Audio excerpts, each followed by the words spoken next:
જોશો નું ફ્રેશ હોય.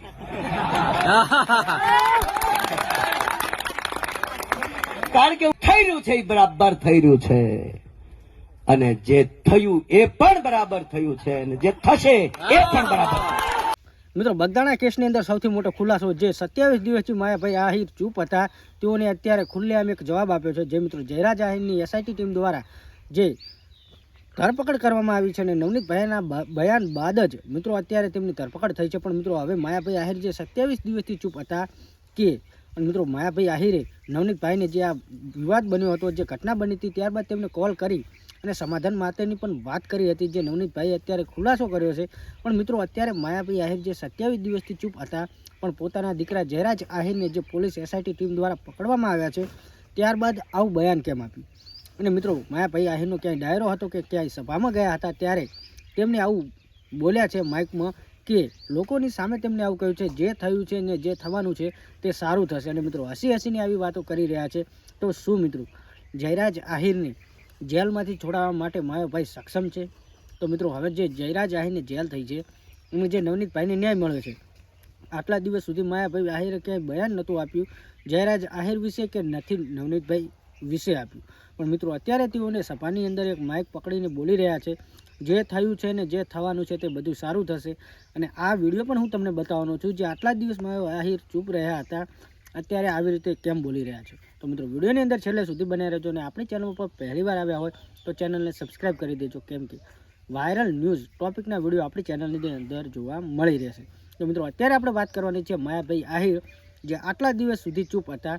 અને મિત્રો નવનીતભાઈએ એવું પણ કહ્યું છે કે માયાભાઈ આહિરે મને સમાધાન માટે જે ઘટના બની, ત્યારબાદ સમાધાન માટેનો પણ મારા અંદર કોલ આવેલો છે, પણ મેં સમાધાનની ના પાડી હતી. પણ અત્યારે માયાભાઈ આહિરે જે જવાબ આપ્યો છે, અને જે વિડીયો અત્યારે સોશિયલ મીડિયાની અંદર વાયરલ થઈ રહ્યો છે, તે વિડીયો બતાવવાનો છે. માટે મિત્રો વિડીયોને છેલ્લે સુધી જોજો. અને મિત્રો અત્યારે જે જયરાજ આહિરની 1 દિવસ પહેલાં જે ધરપકડ કરવામાં આવી છે, તેમને એસઆઈટી ટીમ જ્યારે ભાવનગર જેલની અંદર લઈ જવામાં આવી રહ્યા હતા, ત્યારે તેમના મિત્રો સાથે તેમની મુલાકાત કરી છે, અને હસતા ચહેરે તેઓ જેલની અંદર ગયા છે. ત્યારબાદ માયાભાઈ આહિરનો એક અત્યારે સોશિયલ મીડિયાની અંદર વિડીયો વાયરલ થઈ રહ્યો છે, જે મિત્રો વિડીયોમાં તમને જોવા મળશે કે માયાભાઈ આહિરે આ વિશે શું બોલ્યું છે. બગદાણા કેસ, જે બગદાણા વિવાદ ચાલી રહ્યો હતો નવનીતભાઈ અને જયરાજ આહિરની વચ્ચે, એમાં ઘણા બધા ખુલાસા થયા હતા, અને ઘણા બધા લોકો સામેલ હતા. પણ મિત્રો મેન આરોપી જે હતા જયરાજ આહિર, તેમની એસઆઈટી ટીમની કામગીરીના કારણે તેમને પકડવામાં આવ્યા છે. અને મિત્રો નવનીતભાઈ પણ ખુશ છે. પણ તેમની એક બીજી ડિમાન્ડ અત્યારે સામે આવી છે કે આમ લોકોનો વરઘોડો નીકળે છે, તો આમાં પણ વરઘોડો નીકળવો જોઈએ, એવી આશા સાથે એક વિડીયો મૂક્યો છે. પણ મિત્રો આપણે અત્યારે વાત કરવાના છે વિડીયોની અંદર માયાભાઈ આહિર શું બોલ્યા છે એના વિશે.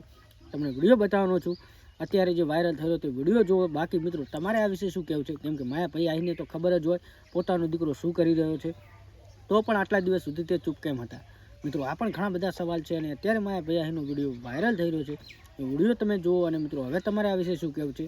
અત્યારે ઘણા બધા સમાજ, કોળી સમાજના લોકો, આહિર સમાજના લોકો, જે આ ઘટના બની હતી, અને ઘટના બાદ જે અત્યારે ચુકાદો આવ્યો છે, ત્યારબાદ મિત્રો આહિર સમાજના લોકો કહી રહ્યા છે કે જે કોળી સમાજના લોકોને જે આ ન્યાય માટેની માંગ કરી રહ્યા હતા, એ લોકોને જો ન્યાય મળી ગયો હોય તો અમારી સમાજ ઉપર ટિપ્પણીઓ ન કરે, આવું પણ તેમના લોકો દ્વારા કહેવાનું છે. અને મિત્રો સાચી વાત છે, જે લોકોને ન્યાય જોતો હતો એ ન્યાય મળી ગયો છે. પણ આ કેસની અંદર, આ વિવાદની અંદર, આજે આખી ઘટનાની અંદર જેટલા પણ લોકો હોય એ બધા લોકોને પકડવામાં આવે, એવી નવનીતભાઈનું માગણી છે. તો મિત્રો અત્યારે માયાભાઈ આહિરનો વિડીયો જુઓ. બાકી તમારે આ વિશે શું કહેવું છે કમેન્ટ કરજો. આ વિડીયો જુઓ. જે થઈ રહ્યું છે એ બરાબર થઈ રહ્યું છે, અને જે થયું એ પણ બરાબર થયું છે, અને જે થશે એ પણ બરાબર. બસ આ દ્વારકા જોશો નું ફ્રેશ હોય.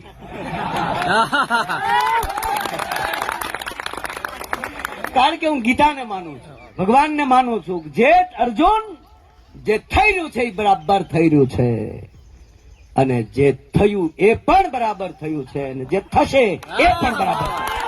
બસ આ દ્વારકાધીશ કહીશ, હું નહીં.